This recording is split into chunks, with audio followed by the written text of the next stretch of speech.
when you have a case like this, really, there's a lot of moving parts to it. It's complex, and into where we have a body originally that was discovered in McAllen, and then from there, it's detectives have to follow up on information and to reveal who actually were the suspects in the case. On Thursday evening at an RV park at 1201 East Moore, a female minor made an outcry to her mom about being appropriately judged by her father, Gabriel Quintanilla, which is the deceased in this case. When brothers Alejandro and Christian Trevino found out, they confronted Gabriel at the residence, and a physical fight ensued between the three, and the victim, Quintanilla, left the location on foot.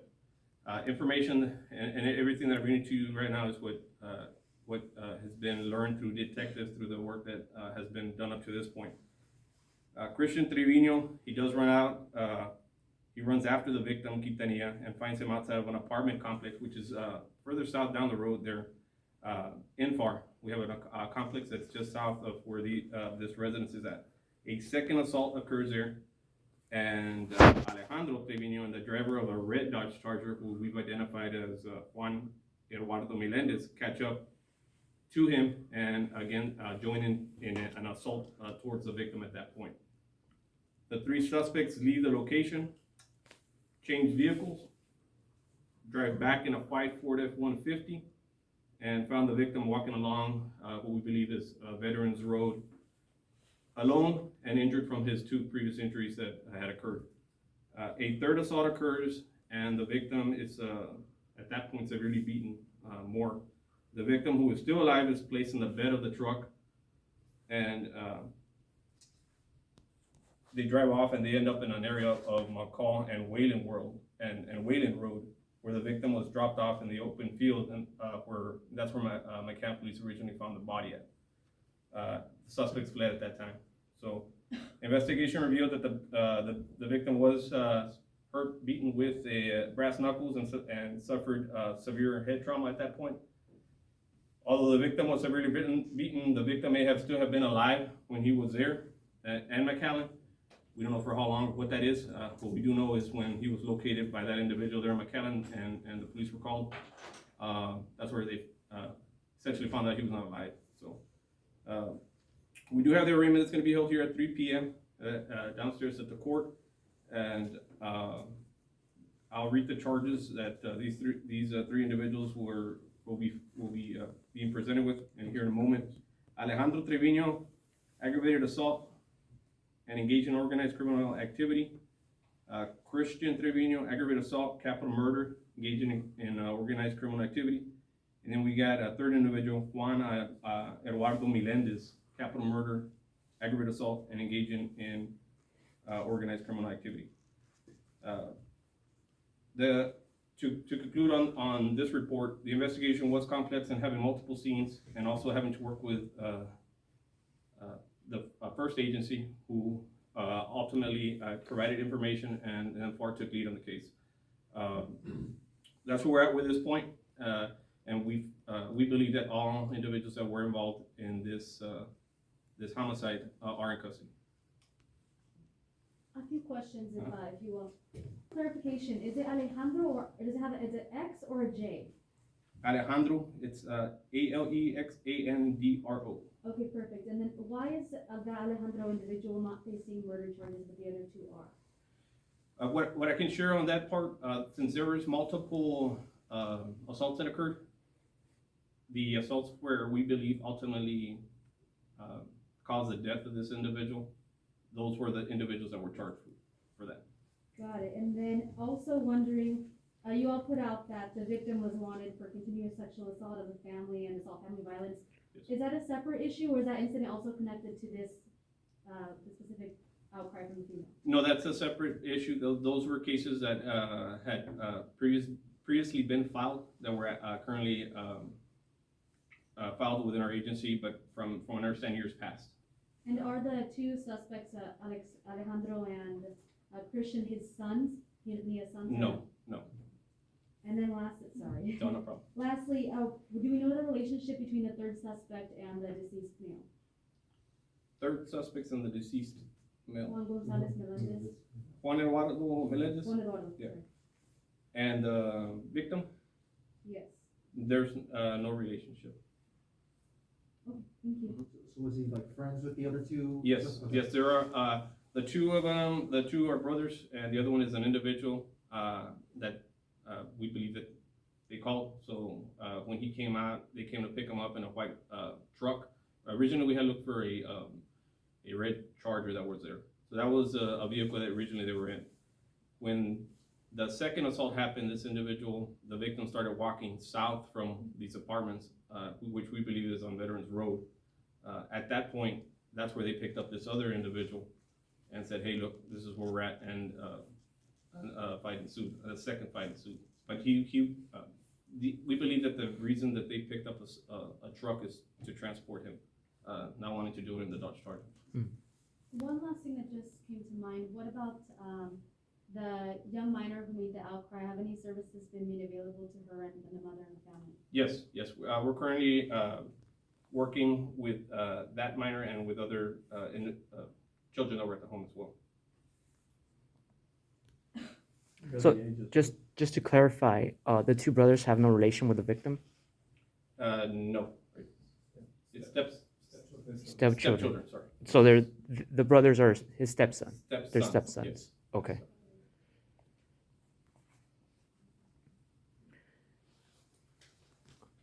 Another question. Do you happen to know why they made several assaults in different locations? Why were they going back and forth? Well, what happened is, the original assault happened at a residence there on 1201 East Moore. So he left on foot since he didn't have a car. So when he left on foot, they decided, you know what, they're still angry. So they went back and they found him, which is an apartment complex about a block away. When they found him, they got into another altercation. And typically what you have in these cases, if they're gonna assault them, then they leave, right? And then, whatever the case may be, the person has somebody pick them up. In this case, that wasn't their decision. They said, you know what, we're gonna do this. And then when they left for that second time, they said, no, we wanna go back a third time. So ultimately, they wanted to seriously injure this person.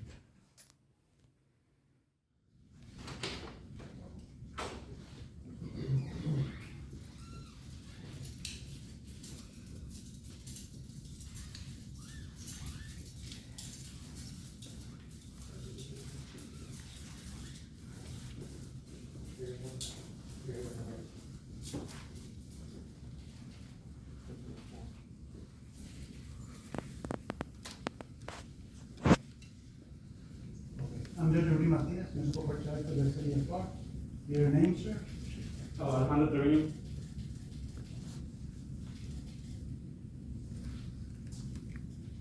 And your name, sir? Juan Melendez.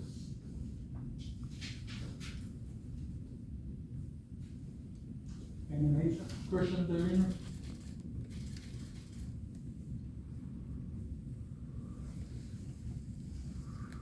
Okay, Mr. Alejandro Trevino, Yes, sir. you're charged with aggravated assault with a deadly weapon, which is a first-degree felony. Do you understand the charge? I don't know what weapon I was using, but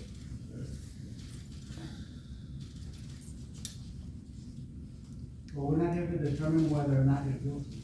That will be determined at the district court. I'm just letting you know that you are charged with this offense. It's called aggravated assault with a deadly weapon. Do you understand that?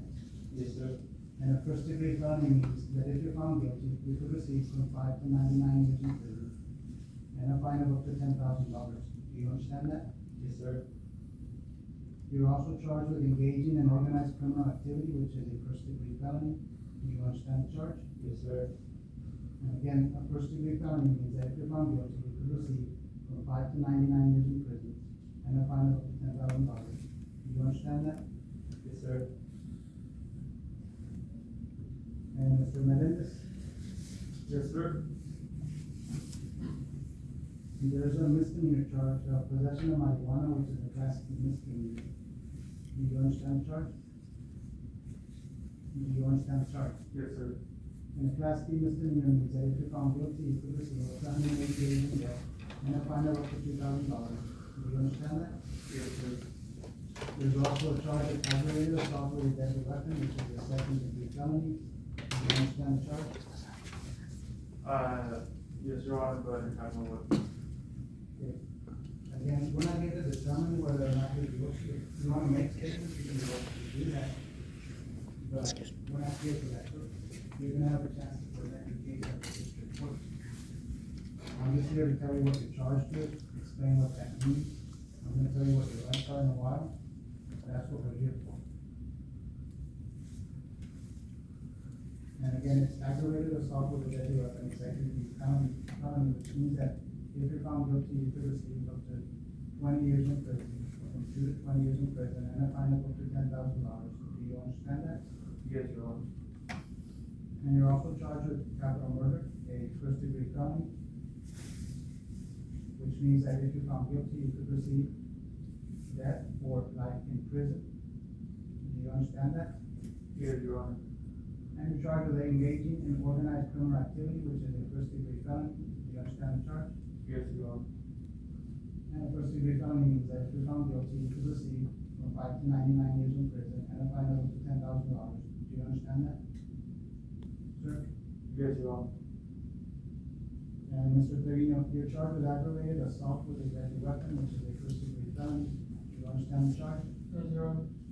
And a first-degree felony means that if you're found guilty, you could receive from 5 to 99 years in prison and a fine of up to $10,000. Do you understand that? Yes, Your Honor. You're also charged with capital murder, a first-degree felony. Do you understand the charge? Yes, Your Honor. And capital murder, first-degree felony means that if you're found guilty, you could receive death or life in prison and a fine of up to $10,000. Do you understand that? Yes, Your Honor. And there's a third charge of engaging in organized criminal activity, a first-degree felony. Do you understand the charge? Yes, Your Honor. And again, a first-degree felony means that if you're found guilty, you could receive from 5 to 99 years in prison and a fine of up to $10,000. Do you understand that? Yes, Your Honor. I'm gonna tell each of you what your rights are. You tell me what you understand your rights. You each have the right to hire an attorney and to have your attorney present to advise you before and during any interview or questioning by police officers who are attorneys representing the state. You have a right to remain silent and to say anything against you in court of law. You have a right to stop an interview or question at any time. You have a right to an examining trial, and if you cannot afford an attorney, you have a right to request that one be appointed for you. Mr. Alejandro Trevino, do you understand the rights? Yes, sir. And Mr. Juan Eduardo Melendez, do you understand the rights? Yes, Your Honor. And Mr. Christian Perino, do you understand the rights? Yes, Your Honor. I'm gonna ask the district court to appoint an attorney for each of you. If you wanna hire one on your own, you can go ahead and do that. And Mr. Melendez, in reference to the possession of marijuana charge, the Class B misdemeanor, I'm gonna ask the county court of law to appoint an attorney for you. If you wanna hire one on your own, you can go ahead and do that.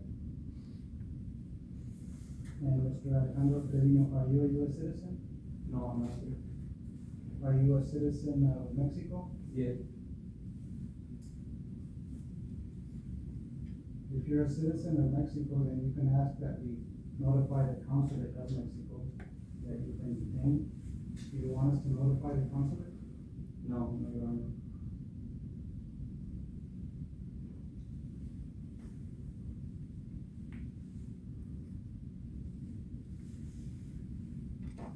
And Mr. Melendez, are you a U.S. citizen? Yes, Your Honor.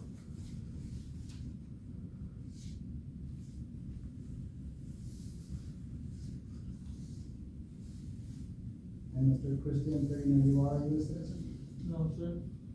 You're a citizen of Mexico? Yes, sir.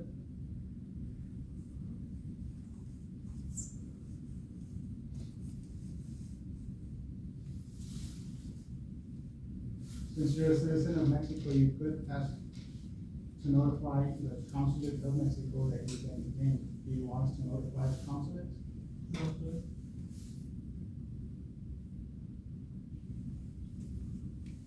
Mr. Alejandro Trevino, in reference to the aggravated assault with a deadly weapon, I'm gonna say your bond at $500,000 cash or sure. In reference to the engaging in organized criminal activity, I'm gonna say your bond at $500,000 cash for sure. Mr. Melendez, I'm setting your bond for the possession of marijuana charge, the Class B misdemeanor at $2,000 cash for sure. The aggravated assault charge at $500,000 cash for sure. The capital murder charge at $500,000 cash for sure. The engaging in organized criminal activity and $500,000 cash for sure. And Mr. Christian Perino, I'm gonna set your bond for the aggravated assault with a deadly weapon at $500,000 cash for surety, the capital levy charge at $500,000 cash for surety, the engaging and organized criminal activity at $500,000 cash for surety. Each of you will be transported to the county jail. You can make arrangements there. You want to visit with an attorney, you want to fix appointment.